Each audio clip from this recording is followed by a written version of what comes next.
Despite sitting through years of history classes growing up, there's still a lot that doesn't get covered.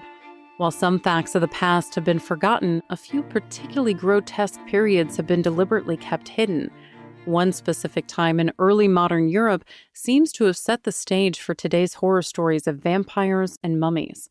From the mid-1400s up to the late 19th century, cannibalism reigned as medicine's top remedy. Don't be shocked if this is the first you're learning of it. Dr. Richard Suggs says it's a moment in time people have attempted to erase from the record book. This was actively whitewashed by medical historians. I mean, they told plain lies about this. They were embarrassed. They were uncomfortable.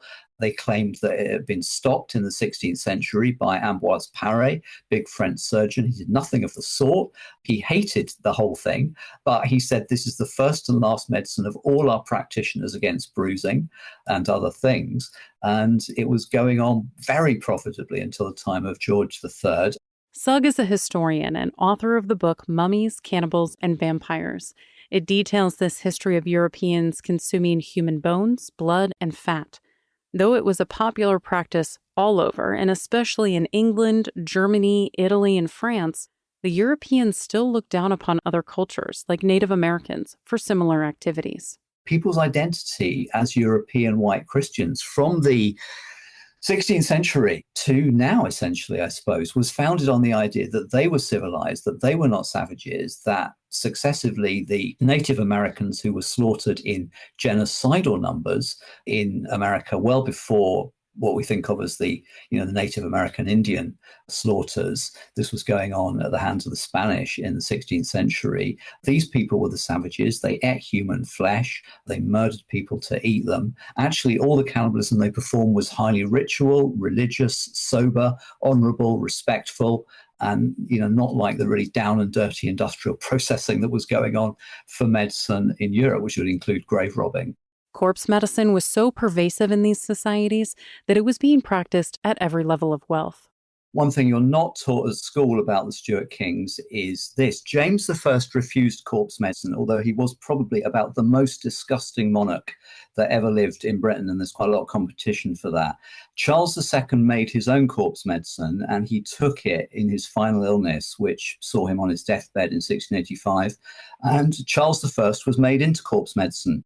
Bones, often the skulls, were ground up into a fine powder to be mixed with various other ingredients to cure epilepsy and migraines. Human fat was often applied on the skin as a salve for bruises, and fresh blood was consumed under the belief that the soul of the dead would transfer into the living. In Vienna, in Hanover, in many parts of Germany, you could see beheading going on as a standard form of execution. And at this beheading, you would see the executioner's servants with cups, and you would see people, the moment the head was severed, drinking from cups legally and with a small amount of payment, human blood. For some, it was an umbrella cure. For others, it was an effort to live forever, regardless of the desired outcome. One constant is that people would immediately sprint away after drinking from the victim. They were trying to circulate the blood around their blood. And this was really the inner logic for most people of probably all of corpse medicine, whether it was bones, skull, organs, flesh, or hot blood. The idea was that you were drinking the soul. So they're trying to circulate this person's soul around their soul, which for them was pervasive. It occupied the whole of the venous and arterial network. What's interesting is that they most likely were feeling something unusual happening in their bodies, like a burst of energy. However, it wasn't the extra dose of soul power that was causing this reaction. It was most likely iron toxicity from the large quantity of blood they had drank. And iron toxicity varies along a spectrum from confusion, anger, aggression, convulsions to death, possibly. So these people were feeling, if you like, in our terms, to use modern language, hyperactive, manic. So they were running off this shot of concentrated energy, which the body was taking in. When people would get their hands on a skull, the common method involved shaving a little off and putting it in a drink. But just like any recipe, it changes over time as more people put their own spin on it.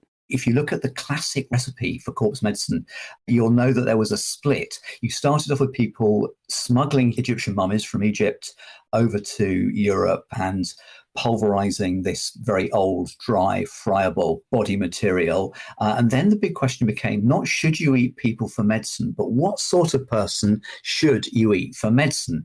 One popular idea was that the best skull was from a young, red-headed man who had had a violent death, such as a hanging or drowning, but nothing that involved bleeding out. And the logic here, as you might guess, is to keep the blood in the body.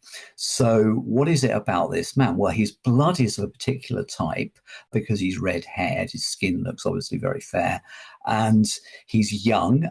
So even with the logic of modern organ donations, the idea that the organ hasn't been used up, vitality hasn't been used up, his life force hasn't been used up, his blood is all there. And intriguingly, it was believed that you could actually condition the vital spirits of the blood, these spirits of hot blood or breath joins the blood to the soul, the body to the soul. The soul was very much a dynamic, physical, powerful, biological entity. It wasn't a vague, woolly, airy thing that it later became in medical or popular belief. It was all about power. They believed souls were powerful and that they could harness that power by consuming parts of the body. However, you may have noticed that this idea specifically calls for a male soul. That's because during this time, it was debated if women even possessed a soul at all. And if they did, it was assumed that they wouldn't have much power and wasn't worth going through all of the trouble for. But for many of the remedies, Suggs says they wanted a body that was newly dead, ideally within 3 days and unburied. Because up to 3 or 4 days, it was dead, but it was only slightly dead. And we're in the minority in thinking that's strange. For most of history, across most of the world, from the time of Christ into the vampire beliefs of the late 20th, so late 19th, probably early 20th century, and some of these were pretty active around the time that Twilight was published, actually. You could be alive, you could be dead, or you could be slightly dead. And in Vampire Country, you were slightly dead for 3 days, 40 days, a year, these very definite periods.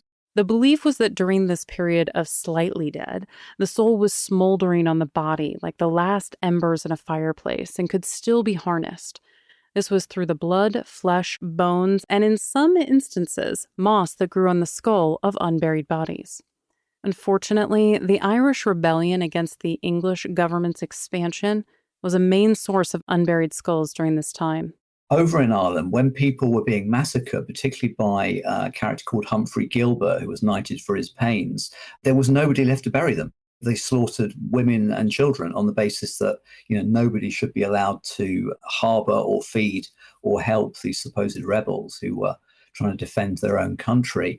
So, how popular was Ireland as a source of corpse medicine until the time of George III? This is around 1770. So next time you see a nice period drama, try and insert this into it. There was a customs tax on human skulls imported from Ireland to England and then exported again to Germany, which is a very big, very late user of corpse medicine. I think it was 1 shilling per head. With such a widespread and popular practice, how does Europe move on from corpse medicine, so much so that it's hardly talked about today? Suggs says it was mainly pushed out during the Age of Enlightenment, when reason became regarded higher than religion. This was also accompanied by a lower threshold for disgust. They start to be referred to as horrid medicines, a strong strain of disgust. Farrago of feculence is a description of the old pharmacopoeias, full of urine and excrement and every type of body part you could imagine, menstrual blood, sweat, you name it. Sweat of a dying man was one among many. So people got more easily disgusted in the 18th century. If you look at my history of disgust, Talking Dirty, you'll get a big panorama of disgust and how little it mattered and how little it counted. Until the 18th century, when people kind of presented themselves, framed themselves as genteel by all the disgusting things they pushed away from them. They were becoming posh, if you like. And as one ideology got pushed to the side, the era of medicine we know today is what was beginning to take its place. However, it can be argued that in some cases, modern medicine can be just as gruesome. Just as the corpse medicine stopped, the grave robbing for modern science began. And the result of this was that most people were hugely alienated from medicine all across the world, from Scotland to colonial India to Guatemala in the 1990s. There was a very powerful belief. It was usually wrong, but you could see the logic of it. And the belief was this: there is nothing that the powerful will not do to us, and that includes making us into medicine. John Muir, formidably hardy father of ecology as he would become, was absolutely terrified to death of the black doctors that would seize you on the way home from school in Scotland, stick a patch over your mouth, not to damage the merchandise, and carry you away for anatomy teaching. To this day, Americans can be paid for giving up parts of their own body, from donating plasma to the very reproductive cells necessary to create human life. And as people back in the 1600s were being murdered for their body parts, today organ traffickers do the same, even selling them to credible hospitals, which was first discovered in 2009. The number of organ transplants went up exponentially from the late 1990s with very little justification or evidence from where they were legitimately getting the bodies from. So a strange kind of dark labyrinth in which you carry your torch powered by human fat, and you constantly blink at one horrible scene after another, trying to work out which one is true, which one is false. A lot of these beliefs were folk beliefs that people were trying to steal children in Guatemala for their organs and so on. But sometimes this belief that powerful will turn us into medicine is actually true, and probably down to the present day in the very stark, clean, white light of the modern clinic. Which begs the question: what will make future generations look back at us in disbelief? Which events of the 21st century will they try to hide from their history? Sugg's book, Mummies, Cannibals, and Vampires, is available now. You can find more information about Dr. Richard Sugg and all of our guests on our website, ingoodhealthpodcast.org. For more behind the scenes, follow In Good Health Pod on Facebook, Instagram, and X. Our writer-producer is Kristen Farah. Our executive producer is Amira Zaveri. I'm Elizabeth Westfield.